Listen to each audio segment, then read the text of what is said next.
En una conversación junto a un colega en Barcelona, me contó que en su labor docente a sus estudiantes les enseña a dibujar a mano antes que en computador, porque quiere que primero entiendan el placer de diseñar, sin distracciones técnicas de por medio. Esa idea me acompañó el resto del viaje, que diseñar bien depende, en parte, de que la herramienta tecnológica no se interponga entre la idea y quien la dibuja. Y es justamente ahí donde Archicad de Graphisoft One marca la diferencia, ofreciendo la mejor experiencia de diseño, donde el flujo de trabajo permite integrar el diseño y la tecnología en un proceso creativo ininterrumpido. Si quieres saber más, escanea el QR en pantalla o visita graphisoftone.cl. Graphisoft, la mejor experiencia de diseño. Ahora sí, sigamos conociendo más de Walden 7. Hay un edificio en las afueras de Barcelona que quiso ser una ciudad.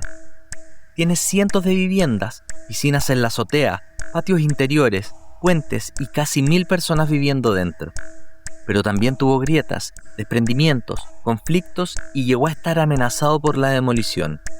Y aún así, 50 años después, sigue siendo una de las obras más importantes de la arquitectura del siglo XX.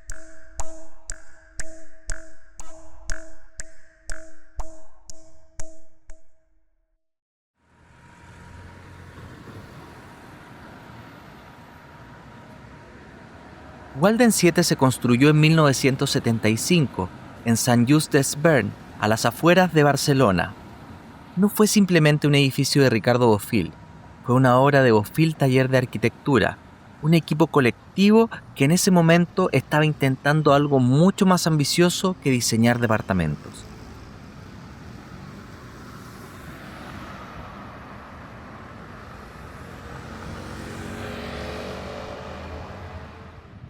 La pregunta que movía el proyecto era enorme.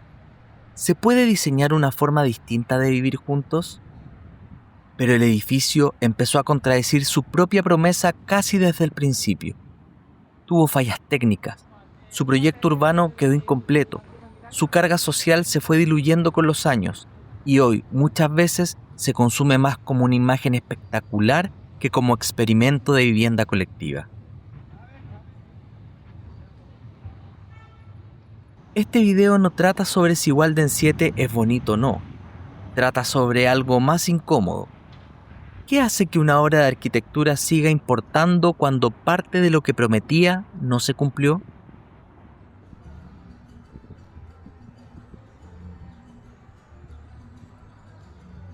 Para entender Walden 7 hay que mirar primero lo que quería combatir: el bloque repetitivo. Viviendas apiladas, pasillos neutros, fachadas idénticas, poca vida común y una idea bastante pobre de lo colectivo.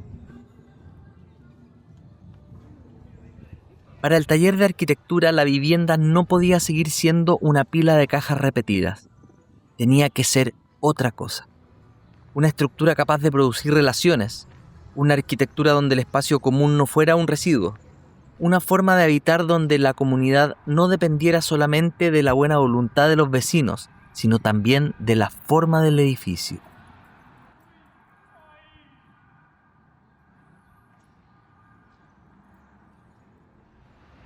Ana Bofill, arquitecta, compositora y miembro clave del taller, lo dijo con bastante claridad. Walden 7 buscaba destruir el bloque funcionalista antisocial. La frase es dura, pero ayuda a entender la escala de la ambición. No estaban diseñando solo viviendas, estaban intentando desarmar una forma de vivir. Y por eso Walden 7 sigue siendo incómodo, porque no pregunta solamente cómo debe verse un edificio, pregunta cómo queremos vivir dentro de uno.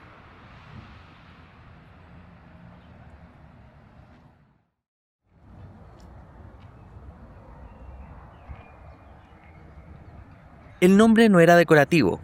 Walden 7 venía cargado de referencias utópicas. Walden 2 de Skinner y antes de eso el Walden de Henry David Thoreau. En el fondo, ambas referencias apuntan a una idea: el espacio donde vivimos no es neutro. Puede influir en nuestra conducta, en nuestras relaciones, en nuestra manera de estar solos y también en nuestra manera de vivir con otros. El nombre ya decía la promesa. Esto no quería ser solo vivienda, quería ser una forma alternativa de vida.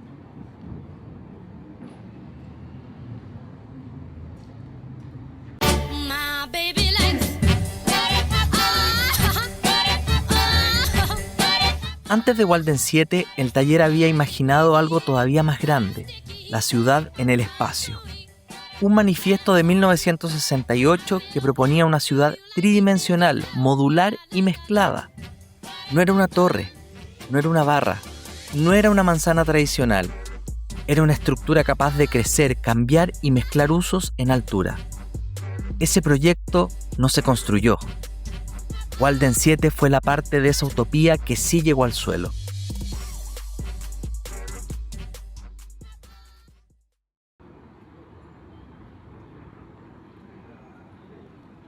Lo que se construyó en Saint-Just-des-Verns fue un sistema habitacional complejo. El propio taller describe Walden 7 como una estructura formada por 18 torres desplazadas, conectadas entre sí y organizadas como un laberinto vertical. El programa original contemplaba 446 viviendas. Ese dato es importante porque muestra la escala real del experimento. No estamos hablando de una casa rara ni de un pequeño edificio de autor. Estamos hablando de vivienda colectiva de alta densidad. Pero la inteligencia del proyecto no está solo en la cantidad, está en el sistema. La vivienda se organizaba a partir de módulos de aproximadamente 30 metros cuadrados, combinables entre sí. Un módulo podía ser un estudio, 2 módulos podían formar una vivienda mayor, 3 o 4 módulos podían transformarse en un departamento más complejo, incluso dúplex. Eso cambia completamente la lectura del edificio. Walden 7 no se entiende desde la fachada, se entiende desde la célula. La célula se repite, se agrupa, se desplaza, se combina y al hacerlo produce vacíos, recorridos, patios, terrazas y relaciones visuales. En Walden 7 cada vivienda tiene 2 direcciones, la ciudad afuera y la comunidad adentro. Y esa es una de sus ideas espaciales más fuertes. No hay solamente pasillos, hay calles en altura. No hay solamente patios de luz, hay vacíos habitables.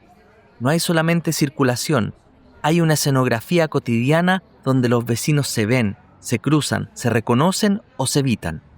Porque también eso es comunidad, no una postal idealizada, sino una negociación diaria entre proximidad y distancia.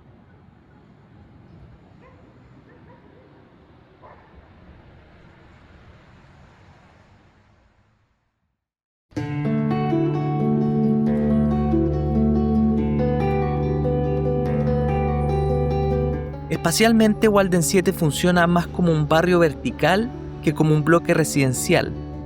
Parece laberinto, pero no es improvisación. Parece acumulación, pero tiene reglas. Parece una escultura habitada, pero está compuesta a partir de una lógica precisa. Anna Bofill lo explicó con una imagen muy bella. Dijo que el edificio era como una fuga de Bach. Repetición, variación, simetría, contrapunto. Un mismo motivo que se repite, pero nunca exactamente igual. Y probablemente ahí está su mayor valor arquitectónico, haber convertido la vivienda colectiva en una experiencia espacial compleja.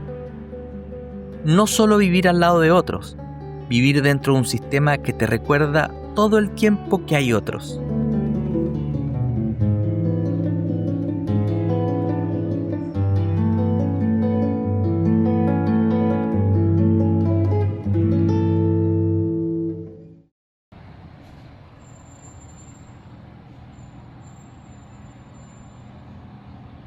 Pero Walden 7 también falló, y falló de una manera bastante concreta. Poco después de terminado comenzaron los problemas constructivos, grietas, filtraciones y desprendimientos en la fachada. El revestimiento cerámico que le daba esa imagen roja tan reconocible empezó a caerse. Esto hay que decirlo sin suavizarlo. Un edificio que quiere cambiar la forma de vivir, pero empieza a caerse, tiene un problema serio de credibilidad. La imagen de Fortaleza Roja convivió durante años con una realidad mucho más frágil. Reparaciones, redes de protección, discusiones técnicas, conflictos económicos y una comunidad obligada a defender el edificio que habitaba. El ayuntamiento de Saint-Just-des-Bains reconoce que Walden 7 tuvo problemas estructurales y fue rehabilitado en 1993. El diario Ara, en una crónica por los 50 años del edificio, recoge que los conflictos empezaron apenas un año después de terminada la obra y que el ayuntamiento tuvo que intervenir para evitar su demolición. La pregunta incómoda es esta: ¿cuánto puede fallar técnicamente una obra antes de que su ambición arquitectónica deje de importarnos? Walden 7 obliga a hacerse esa pregunta.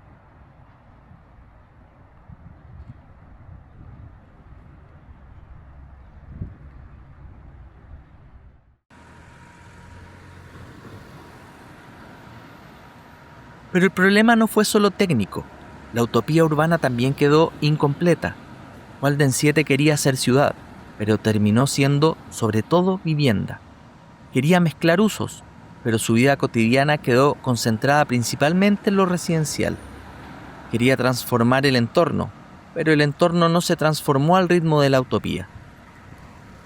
Según distintas lecturas posteriores, Walden 7 fue pensado como parte de una operación mayor, una especie de proyecto piloto para una idea urbana más amplia que nunca se completó. Y ahí aparece su contradicción central. Walden 7 no fracasó porque no funcionara, fracasó porque imaginó más mundo del que pudo construir.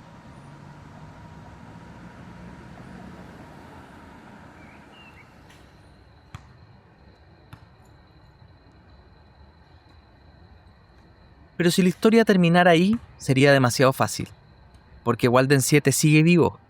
El ayuntamiento habla de casi 1000 personas viviendo dentro del edificio. La web comunitaria del propio Walden 7 también habla de cerca de 1000 habitantes.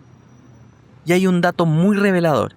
El proyecto original tenía 446 viviendas, pero crónicas recientes hablan de alrededor de 430 unidades actuales. ¿Por qué?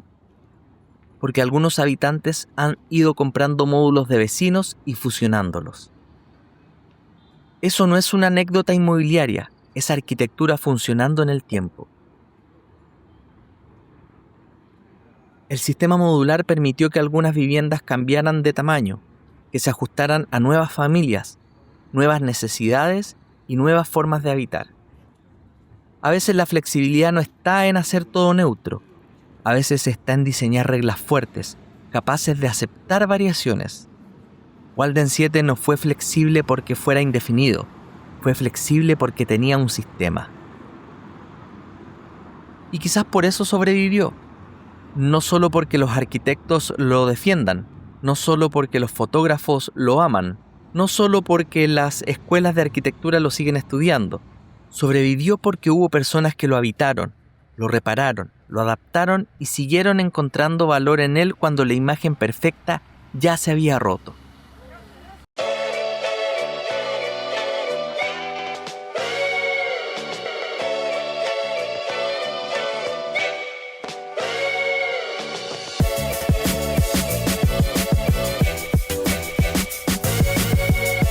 Entonces, ¿qué es Walden 7? No es una utopía cumplida, no es simplemente un fracaso, no es solo un icono de Instagram, no es solo una obra de culto para arquitectos. Es algo más difícil de clasificar. Una obra que falló técnicamente y sobrevivió. Una obra que no completó su ambición urbana, pero construyó una experiencia espacial única. Una obra que nació como crítica social y hoy también circula como imagen de consumo visual. Una obra que tuvo problemas reales, pero que sus habitantes siguieron defendiendo, adaptando y habitando. Walden 7 no resolvió definitivamente la pregunta sobre cómo vivir juntos, pero la mantuvo abierta durante 50 años. Walden 7 no fue la ciudad que prometió ser, tampoco fue la ruina que pudo llegar a ser. Quedó en un lugar más incómodo, el de las obras que no resuelven del todo, pero que tampoco dejan de importar. Quizás por eso seguimos hablando de él, porque nos entrega una respuesta cerrada sobre la vivienda colectiva. Nos deja una pregunta abierta. ¿Cómo vivir juntos sin desaparecer dentro de la masa? Walden 7 no resolvió esa pregunta, la mantuvo viva, y en arquitectura a veces eso vale más que tener la razón. Si este video te abrió una pregunta, déjala en los comentarios. Si este video te pareció interesante, compártelo. Y si quieres seguir pensando la arquitectura desde sus contradicciones, suscríbete al canal, que seguiré subiendo este tipo de contenido que permite pensar y entender la arquitectura. Nos vemos, que estés bien.